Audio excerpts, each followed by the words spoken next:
बघा, असे क्वेश्चन जर तुम्हाला सोडवायचे असेल तर चॅनलवरती नवीन असाल तर चॅनलला सबस्क्राईब करून ठेवा, म्हणजे असे आयोगाचे क्वेश्चन तुम्हाला लगेच पटपट बघायला भेटतील. एक भक्त मंदिरात दर्शनाला गेला असता, पायरीवर पायरीच्या क्रमांक एवढी फुले ठेवली, ठीक आहे, जेवढ्या पायऱ्या असतील तेवढे फुलं ठेवली, देवाला 9 फुले वाहिली, देवाला 9 फुले, तेव्हा त्याच्याकडे 17 फुलं शिल्लक राहिली. शिल्लक किती राहिले? 17 रिमेनिंग फुलं, ठीक आहे. आणि जर मंदिराला 24 पायऱ्या असतील, बघा देवाला 9 उरले 17, तामझामच जास्त आहे, दिखावाच जास्त आहे आजकाल, ठीक आहे ना. 24 पायऱ्या मंदिराला आहे, 24 म्हणजे यांची किंमत 1, पहिल्या पायरीवर 1, दुसऱ्या पायरीवर 2, तिसऱ्या पायरीवर 3 असे फुलं ठेवले असणार.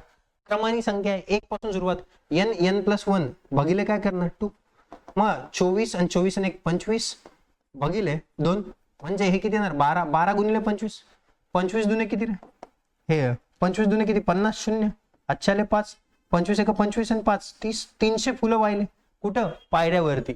आणि देवाला किती 9 आणि 17, 17 आणि 9 किती, 17 आणि 9 किती, 3 त्याच्या टाकलेत 20, 20 आणि 6 26 म्हणजे 326 येणार, 326, ठीक आहे.